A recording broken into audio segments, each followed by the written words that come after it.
Hello and welcome guys, मैं जुगल आर्य आप सभी का एक और नए वीडियो में हार्दिक स्वागत करता हूं। यदि अभी तक आपने हमारे चैनल जुगल आर्य को यूट्यूब पर सब्सक्राइब नहीं किया है तो हमारे चैनल को सब्सक्राइब कर दें। ये कुछ महत्वपूर्ण वीडियो में प्रश्न बैंक के कक्षा 10वीं के मैथमेटिक्स 2020-21 के बारे में जो आने वाले प्रश्न हैं उनको कवर करने वाले हैं। कुछ पुराने वीडियो में हमने चैप्टर 3 तक यानी कि अध्याय 3 तक कवर कर लिए हैं, जिसमें पहले अध्याय में वास्तविक संख्या, दूसरे अध्याय में बहुपद और तीसरे अध्याय में हमने द्विघात द्विचरी रेखीय समीकरण के बारे में कवर किया। आज हम अध्याय 4 को कवर करने वाले हैं, जो कि महत्वपूर्ण वीडियो है। उसमें कुछ महत्वपूर्ण प्रश्न और अंक का बंटवारा भी किया गया है। उस अंक के अनुसार किस प्रकार से उस अध्याय में से आने वाले वो आपके सामने मैं रखता हूँ। तो दोस्तों साथियों, मैं आप सभी का ज़्यादा समय ना लेते हुए सीधा का सीधा आपके चैप्टर 4 पर आता हूँ। तो इस चैप्टर का नाम है द्विघात समीकरण। अब द्विघात समीकरण क्या होता है, जिसमें से हम कुछ एक अंक के प्रश्न आपके सामने कवर करने वाले हैं। द्विघात समीकरण वो होता है जिसके चर की अधिकतम घात 2 होती है। उसका व्यापक रूप हम लिख सकते हैं ए एक्स का square plus B X plus C, यानी कि जहाँ ए और बी और सी एक वास्तविक संख्या होती है। तो अब हम पढ़ते हैं आगे। पहले इसके सारे के सारे विकल्प के आंसर नीचे दिए गए हैं, फिर भी हम आपके सामने इनको एक्सप्लेन कर देते हैं। और यदि आपको किसी प्रकार का डाउट रहे तो हमें कमेंट बॉक्स में बता सकते हैं और नए वीडियो के बारे में भी आप हमें बता सकते हैं। यदि पी एक्स एक द्विघात बहुपद है तो पी एक्स बराबर 0 को कहते हैं। तो पी एक्स बराबर 0 को कहते हैं वर्ग समीकरण। क्यों? क्योंकि उसने पहले क्या बोला है कि पी एक्स एक द्विघात। अब द्विघात समीकरण का रूप मैंने आपको बताया ए एक्स का square plus B X plus C, और उसने कहा ये किसके बराबर में है, ये पी एक्स के बराबर में है। अब पी एक्स के बराबर में है मतलब इस पी एक्स की जगह पर उसने क्या दिया है, 0। तो अब इसकी अधिकतम घात कितनी दिख रही है हमें, 2। और जिसकी अधिकतम घात, जिस चरी समीकरण की अधिकतम घात 2 होती है उसे द्विघात समीकरण या वर्ग समीकरण भी बोलते हैं। हमने पहले ऑब्जेक्टिव को समझा, दूसरे वाले को समझते हैं। द्विघात समीकरण के चर की अधिकतम घात वही होती है जैसे द्विघात समीकरण की चर की अधिकतम घात 2 होती है। अगला वाला रिक्त स्थान देखते हैं। द्विघात समीकरण एक्स का स्क्वायर माइनस 4x प्लस 4 बराबर 0 के विविधकर का मान क्या होगा। तो सबसे पहले हमें ये पता होना चाहिए कि विविधकर निकालने का फार्मूला क्या होता है। तो विविधकर को हम डी से दर्शाते हैं। डी बराबर बी स्क्वायर माइनस 4ac। अब 4ac, अब यहाँ पर आपको b को जैसे x के गुणांक में जो होगा वो a का मान होगा और x स्क्वायर के गुणांक में, और तो यहाँ पर a की वैल्यू हमारी हो जाएगी 1, b की वैल्यू हो जाएगी माइनस का 4 और c की वैल्यू हो जाएगी 4। अब यहाँ पर हम जब सीधा b का मान रखेंगे, b का वर्ग मतलब 4 का वर्ग, तो 4 का वर्ग होता है 16, तो हमने यहाँ 16 लिख दिया, बीच में लगा दिया माइनस। और 4 a का मान कितना है 1, तो 4 एकम 4, और c का मान कितना है हमारा, c का मान 4 है, तो 4 चुकू 16। तो 16 में से 16 को घटाया हमने तो कितना हो गया 0। तो यहाँ पर आपको इसकी वैल्यू आएगी 0। अब हम ये बता देते हैं आपको कि विविधकर होता क्या है। विविधकर होता है बी स्क्वायर माइनस 4ac, मतलब ये d के बराबर में होता है। यदि d की वैल्यू आपकी ऋणात्मक आती है, मतलब d का मान यदि 0 से छोटा होता है तो उसे मूल काल्पनिक या वास्तविक नहीं बोलते हैं, और यदि d का मान प्लस में आता है, बड़ा है, तो उसे मूल वास्तविक बोलते हैं और असमान बोलते हैं। और यदि d का मान 0 आता है तो मूल उसे समान और वास्तविक बोलते हैं। तो ये हमारी 3 कंडीशन हैं जो कि हम आगे जाके भी कुछ देखने वाले हैं, इसे समझाने वाले हैं आपको। आगे पढ़ते हैं।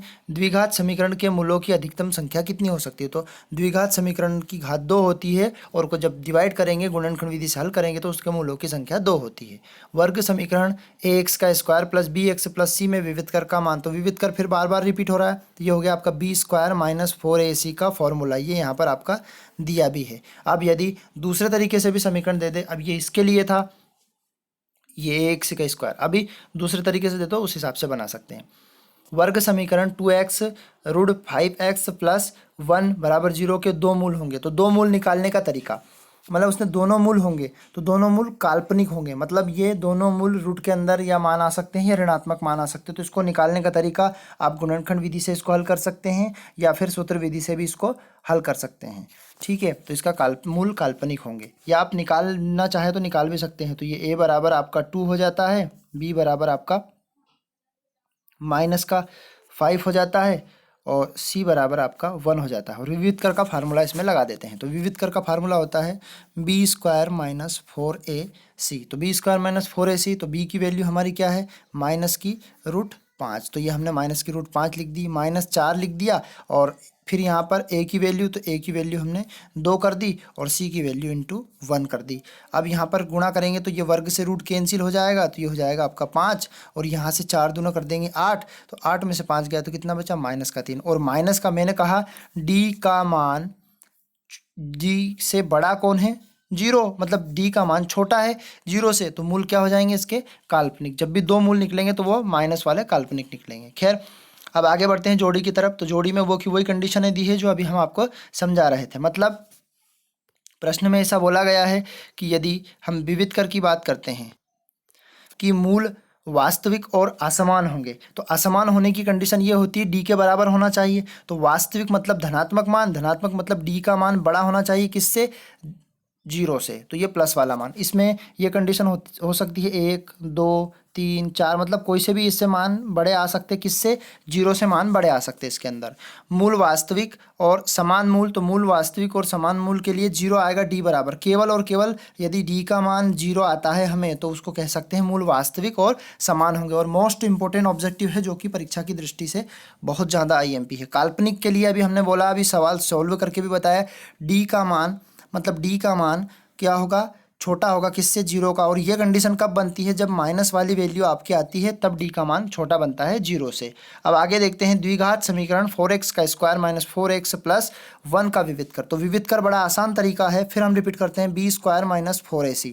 अब यहाँ से मुझे b की वैल्यू चाहिए, तो b की वैल्यू उसमें माइनस की 4 है, माइनस के 4 का वर्ग कर दिया हमने, ये माइनस का 4 इंटू ए का मान आपका 4 है और इंटू 1 कर दिया, यानी कि 4 का वर्ग 4 इंटू 4 इंटू 1, तो 4 का वर्ग होता है 16, 4 में 4 का गुणा किया क्या हो गया 16 और 16 में 1 का, तो ये तो 16 माइनस 16 मतलब इसकी वैल्यू आ जाएगी हमारी 0। तो ये आपको यहाँ पर हल भी करके दिया ऑब्जेक्टिव और इसको हमने एक्सप्लेन भी कर दिया। अब आगे बढ़ते हैं। अब कंडीशन कह रहा है वो एक ही प्रश्न को 3 बार रिपीट कर रहा है और ऐसे रिपीट कर रहा है जैसे विविध का ऋणात्मक होगा। विविध का ऋणात्मक होने की कंडीशन ये होती है कि डी की वैल्यू, जो डी का मान होता है वो 0 से छोटा होता है ना। और विविध कर शून्य होगा, मतलब डी का मान आपका जब डी के बराबर आप डी का मान ही 0 आएगा तो विविध कर शून्य। और विविध कर धनात्मक या पूर्ण वर्ग होगा, तो धनात्मक होने की कंडीशन ये होती है कि यदि डी का मान बड़ा होगा 0 से। और विविध कर हाँ ये पूर्ण वर्ग मतलब जैसे 64 8 कुछ भी ऐसी वर्ग जो वर्ग बन जाए आपका। तो खैर ये हमने रिपीट कर दिया। अब देखते हैं इसके आंसर भी सामने दिए गए हैं, तो उसको मैं फिर एक्सप्लेन करने की कोशिश करूंगा। विविध का ऋणात्मक होगा जब, ऋणात्मक होगा जब मूल काल्पनिक होंगे, मतलब डी का मान माइनस का आएगा। विविध कर शून्य होगा, मूल समान होंगे उस कंडीशन में, मतलब डी बराबर 0 आएगा। विविध कर धनात्मक एवं पूर्ण वर्ग होगा तो ये मूल परिमेय असमान होगा, मतलब एक परिमेय संख्या होगी और असमान होगा। और विविध कर धनात्मक मतलब मूल वास्तविक जो कि 0 से उसका मान बड़ा होगा तब। और विविध कर धनात्मक या अपूर्ण वर्ग होगा तो ये मूल अपरिमेय होंगे। तो ये जोड़ी हमने आपके सामने कवर की। अब सत्य देखते हैं। द्विघात समीकरण में मूल वास्तविक होने पर, यदि द्विघात समीकरण में आपके मूल वास्तविक होंगे, डी वास्तविक होने पर क्या कंडीशन, डी छोटा होगा 0 से, नहीं, ये किसकी कंडीशन है, ऋणात्मक वाली कंडीशन है। और ये अवास्तविक या काल्पनिक वाली है तो इसका मान रहेगा असत्य। द्विघात समीकरण का विविध कर ऋणात्मक हो तो मूल वास्तविक होते हैं। यदि उसने क्या पूछा है, ऋणात्मक, यानी कि डी का मान माइनस का आए या माइनस का 4 आ गया तो क्या वो आपका मान वास्तविक कहलाएगा, नहीं कहलाएगा, ये असत्य है, क्योंकि वो क्या कहलाएगा, मूल काल्पनिक। द्विघात समीकरण में वास्तविक मूल आवश्यक मूल है, तो आवश्यक शर्त वास्तविक मूल मतलब वास्तविक डी बड़ा है 0 से, और वास्तविक भी बोलते हैं और इसको समान भी बोलते हैं, इसको असमान बोलते हैं। वास्तविक क्यों, क्योंकि इसकी वैल्यू जरूरी नहीं है कि 0 के बराबर आए, इसकी वैल्यू 1 2 3 4 5 कुछ भी धनात्मक वैल्यू हो सकती है, तो इसका मान रहेगा सत्य आपका। अब x माइनस 1/x बराबर 0 के दो मूल समान होंगे, असत्य, क्योंकि जब इसको सोल्व करें तो इसके दोनों मूल समान नहीं होंगे। कैसे नहीं होंगे वो यहाँ पर देखते हैं हम इसको सोल्व करके। तो ये हमारी वैल्यू दी है, तो इसका क्रॉस गुणा करेंगे तो ये एक्स स्क्वायर माइनस 1 बनेगा। क्यों, क्योंकि इस x का गुणा 0 में हो जाएगा। और इसमें फॉर्मूला लगेगा आपका a का वर्ग माइनस b का वर्ग। तो a का वर्ग मतलब 1 तो हो जाएगा x माइनस 1 और 1 हो जाएगा आपका x प्लस 1। जब इनको बराबर के उधर ले जाएंगे तो एक वैल्यू तो आपकी रहेगी प्लस की और एक वैल्यू रहेगी माइनस की, जो कि दोनों मूल अलग अलग है, बराबर आते तो मूल समान हो जाते हैं इनके। अब वर्ग समीकरण को हल करने के लिए सूत्र विधि के प्रणेता श्रीधराचार्य, मतलब वर्ग समीकरण दिया है और उसको सूत्र विधि से हल करना है। तो जैसे x के रूप में समीकरण दिया होता तो इसका फार्मूला ये बनता, minus b plus minus b² minus 4ac upon 2a, ये सूत्र है आपका। अब यदि इससे पूछा जाए कि वर्ग समीकरण में सूत्र विधि, ये 4 अंक में एक महत्वपूर्ण इसका प्रश्न आता है जो कि परीक्षा में बहुत IMP है, मोस्ट इंपॉर्टेंट प्रश्न, जो कि इनसे संबंधित कुछ प्रश्न आने वाले हैं, प्रश्न बैंक के नीचे दिए गए हैं और उनका संपूर्ण सॉल्यूशन भी दिया है। अब हम आगे बढ़ते हैं। अब यहाँ पर हम देखते हैं एक और प्रश्न इसका दिया हुआ है, द्विघात समीकरण 3x - 2 और 2x + 1 = 0 के मूल क्या माइनस का 2/3 तथा 1/2, तो ये बता रहा है असत्य। वो कैसे, यहाँ पर देखते हैं हम कि 3x, यहाँ पर देखा जाए 3x - 2 = 0। यदि इस वैल्यू को बराबर के इधर लेके आते हैं, 3x बराबर ये 2 इधर ले आए तो माइनस का था, इधर आके प्लस का हो गया, और x बराबर ये 3 2 के बटे में चला जाएगा। मतलब यहाँ पर वैल्यू हमारी 2/3 आई और इसने कहा माइनस की 2/3, तो ये तो संभव ही नहीं है। अब अगली वाली शर्त इसकी दी है 2x + 1 = 0, तो यहाँ पर हम देखते हैं 2x और 1 बराबर को उधर जाएगा, ये माइनस का हो जाएगा, x बराबर 1/2, यानी कि वैल्यू तो सेम दी है पर माइनस प्लस का अंतर दे दिया, तो हम कह सकते हैं ये असत्य ऑप्शन रहेगा। अब एक शब्द या एक वाक्य में हमें उत्तर देने हैं, एक शब्द और एक वाक्य में उत्तर देते हैं, तो उनका ध्यान से समझते हैं।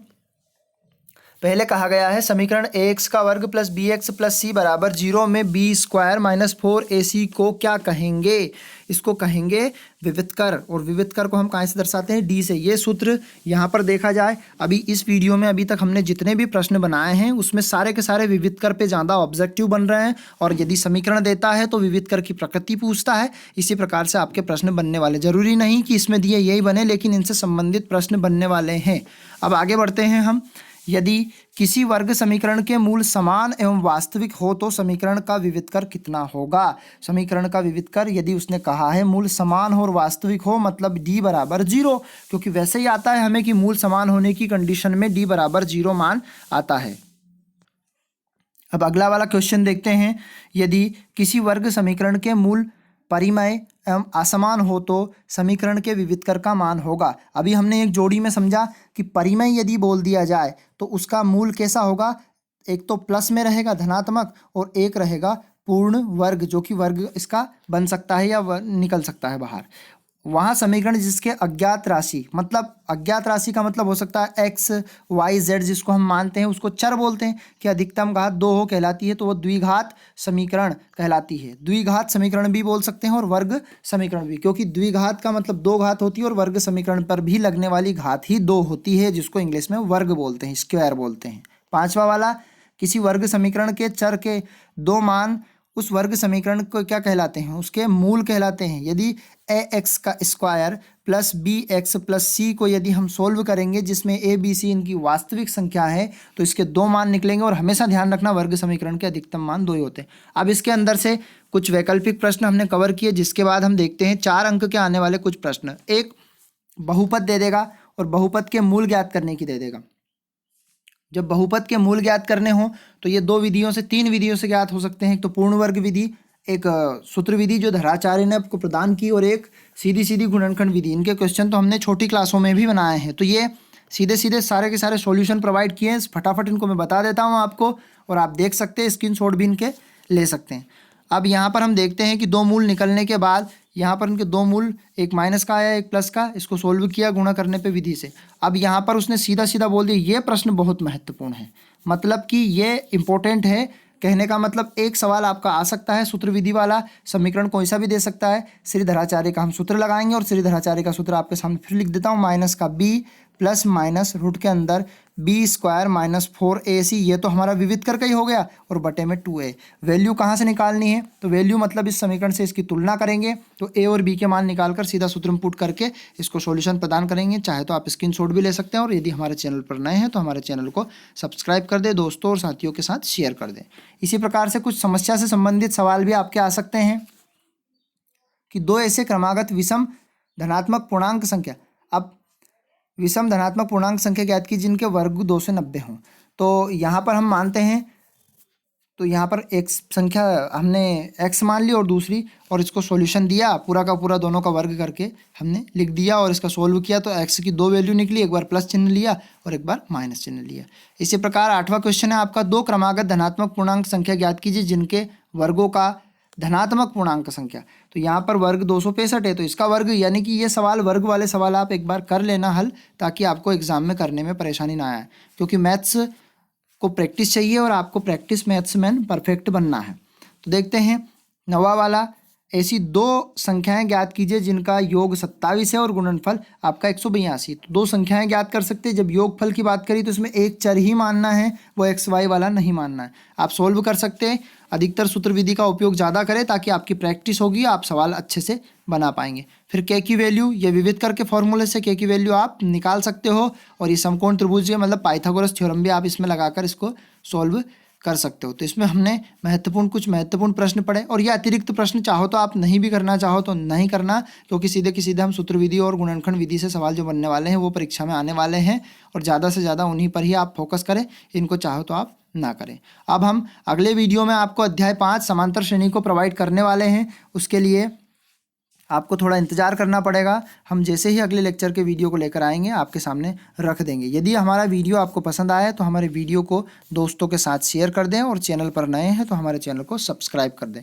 जय हिंद साथियों।